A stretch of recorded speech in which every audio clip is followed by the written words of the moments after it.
Hello there my fellow Holotable heroes, and welcome to our first ever Tusken Galactic Challenge. CG has warned us, so we knew about it, and it looks like, especially from data mine, next Friday another Tusken challenge. So it looks like these Tusken Galactic challenges are gonna be the new Inquisitor, the new Hot Cartel challenges, where every Friday we'll have Tuskens.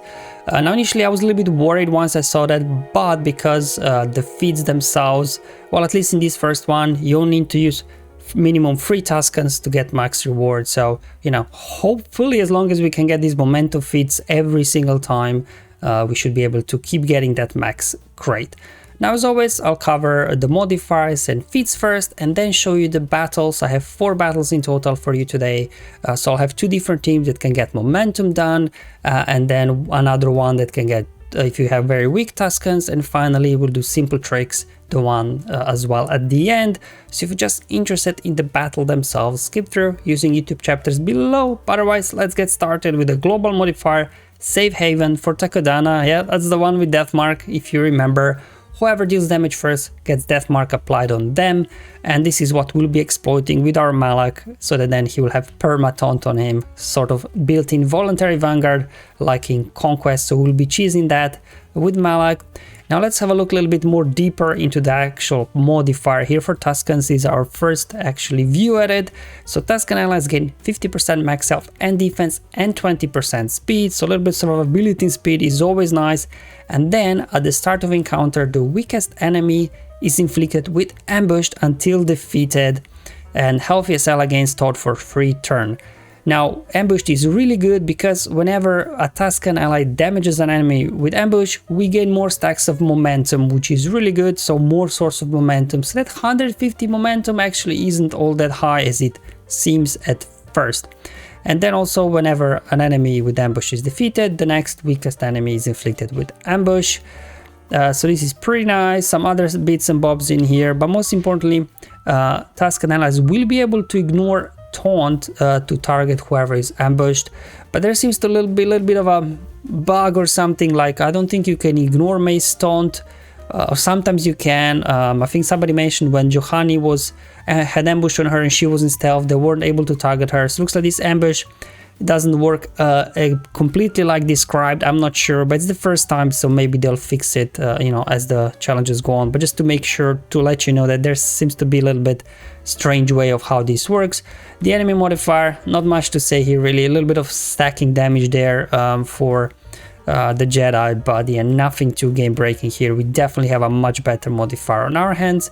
As mentioned before, CG is taking easy on us here, at least for the first one. We only need to use 3 Tusken units, so this means that even your Tuskens are like gear 1, level 1, you can just throw in a Galactic Legend or some other 2 powerful characters and they will carry the battle for you. And then we have to complete the battle after gaining momentum 150 times. Now, if your these Tuskens are like gear 8 or above, I think you can get this done, as I'll show you in my battle.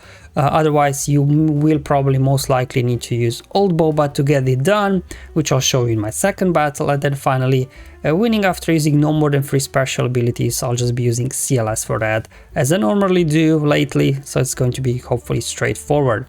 Now let's go ahead and show you the team that I'll be using here. Now, I do have the OG Tuskens all relic up, but I just wanted to make this just to show you that, you know, you don't need to have relic Tuskens in order to get this done. Like, I think at least gear 8 will be enough that they can survive a couple of AoE, weak AoEs from like Kit Fisto, and as well Johanny, she's got an AoE as well. And then obviously we need Malak there and Treya to control these guys with fear, isolation and things like that. So as you can see, my guy, just some random mods. I could even put more protection on them if I want to. Not all their abilities are max, so definitely room for improvement here, but I just wanted to do it with as minimum as possible. Now this ability here is pretty cool. Not only it grants extra momentum to your guys, it also dispels all buffs, so this is pretty cool, so you can, you know, get around the taunts and things like that on the enemy side. Just wanted to highlight that you do have a buff dispel actually on the warrior. And finally, I'm bringing in Uror as the last one, just because his basics got like 60% chance to stun. I wish this would be 100, but hey, I'll take my 60. It did come in handy. Need to make sure that your Malak is the fastest, so he goes first, and obviously Treya there for the isolation and dispelling debuffs from Malak. Okay, so let's just hop in the battle and let me show you how this one goes. So first with Malak here, I'll just put a shock over on Anakin, just start working on him because he's really the main threat. He's got a big AoEs. There we go, we're just stuck behind Mace now, because I mentioned before, you're not able to straight away ignore their Mace's fake taunt to target the ambush kit Fisto. So just hit him. Now I'm just go ahead, ability block Anakin, so he again can't do his AoE. And I'm going to go ahead there, dispel Mace yet again. Unfortunately, no shock on him. He's got a little bit more tenacity, I think, than Anakin. Landing like debuffs on him was much harder. But in that, there we go, we dispelled their buffs with Warrior. Okay, let's go ahead, isolate now Mace so that he's not going to be a problem anymore with his constant annoying taunts and things like that. There we go, we took a AoE from Kit. As remember, like Johanni's and Kit's Fisto's AoEs are not really all that powerful. So, you know, even the gear rate you can survive. Like I could even put more protection on them if I would need to remote, but they were okay at the gear rate. But on that, I'll just go ahead now and dispel there as well. Perfect. And I'll just go ahead, go after Anakin. Let's boost their meter there with. And there we go. Almost down for the count on Anakin. And after Anakin is down, the only real threat, to be honest, is Mace, because he can put a shatter point on one of your low gear Tuskens, and if he decides to target them instead of Malak, which is not always the case, then he could take them out. And you know, if you only have maybe 2 Tuskens, I'm not sure you get enough momentum or not. Maybe you do, I don't know. But we'll just keep going with obviously Anakin down, Mace down. This becomes very, very easy if all your guys now are still alive, because mentioned before, AoEs from Kit Fisto and Johanni aren't really all that threatening. So now you just have to kind of keep them under control, either stunned, ability blocked, or feared, so they don't do another AoE or 2. And then you just kind of keep attacking, keep using all the Tusken specials, because some of them grant you extra momentum, and just try to stall the battle as much as you can so that you get a lot of momentum here, and hopefully you will get 150. Some reported there was a little bit of an issue with the count on momentum or not, but personally it worked for me here once I was able to keep all my 3 guys alive. So there you go, stacks of momentum done, as well as, you know, 3 Tuskens there I used. But if you can't get momentum with your Tuskens, if they're, you know, not usable at all, you can do some sort of obviously here cheese team with old Boba. Again, bringing in Malak there for the death marks, that he takes it, and then Treya for isolation on Mace, so you don't have to worry about him constantly taunting. Bringing in Thrawn for a fracture and turn meter swap, so he can give more turns over to Boba.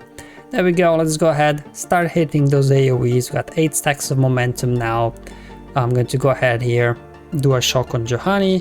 So as you can see, I'm not really trying to do drain unless I really have to heal the Malak. I'm just trying to stall the battle. First order offers is here as well to pass turns over to old Boba, so the Boba can keep smashing those AoEs. Now did use drain with Malak because he was getting low in health. But on that, business as usual. There we go, just trying to stall the battle, not trying to defeat these guys. I'm smashing all the AoEs there with the Boba. So you can see we're getting a lot of stacks already.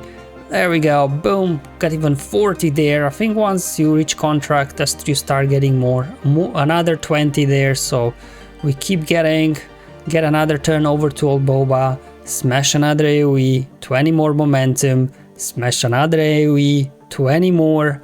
And guess what? Smash another AoE, 20 more. So as you can see, I think Boba himself, if you just kind of, you know, put some sort of cheese around him, that he can just keep smashing his AoEs, spreading the damage, taking your time. I think Boba can as well easily get 150 stacks of momentum without a feat tracker. I'm not sure, I can't guarantee you that it was, but as you've seen, we are getting a lot of momentum now. So I'm pretty sure that was way more than 150, so that would get it done as well. Obviously, if you're not able to do here 3 Tuskens, if they're really like weak, you couldn't get momentum done, and then you did momentum just with Boba, you still need actually 3 Tusken feet here. So I'm just simulating here, because all my OG Tuskens are relict. I'm just putting low gear, low star Sana Staros in there, just to say, let's pretend she's a Tusken, just to see that, you know, you don't really need good Tuskens. They can just die off and then either use a Galactic Legend, or you don't have to. You can just here use Darth, Revan and Malak, and they'll be able to carry the battle for you. They've got a lot of obviously anti-Jedi synergies here, so they'll be able to carry these battles even without the Tuskens alive. Just make sure to remove that speed arrow from your Darth Revan so that Malak goes first and gets Death Mark applied on him. We got now Death Mark on Mace Windu, but that's from Darth Revan's lead.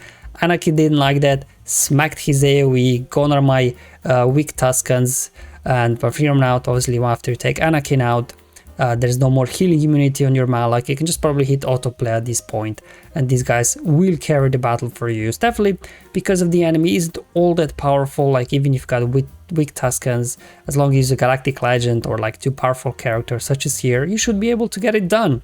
Alright, so we got the main feats out of the way, so we got only one more. Simple tricks win after using no more than 3 special abilities, and I've been using CLS lately for this one, so I'll just do it again. It seemed to work really well. Obviously first we'll have to stun Anakin, which then puts Death Mark over on Han. So I'm going to use my first special ability here to put buff immunity and remove Thermometer from Mace, and I'm just going to use basics here for the time being. There we go. And now because Kit Fisto, he can counter attack, I decided to use my second special to stun him, because obviously he counterattacks and hits their Han with Death Mark on him. I potentially could lose Han, so that's why I use my second special there. And at this point you can just hit auto basic, to be honest, and you know, you didn't even need to use 3 special CLS really. They will burn for these weak Jedi team without any issues whatsoever. It's definitely CG taking it easy on us here for the first Tusken Galactic Challenge. We'll see what will happen next Friday, because it seems like, again, looking at the data mine, it's gonna be a Friday thing, Tusken challenges, so we'll have to work through them as they come and go. But at least for today, you know, very quick and easy max grade. Hopefully this video was useful and helpful. Let me know in the comments below or on my Discord server. But until then, have fun, enjoy life, and may the RNG be with you, my friends.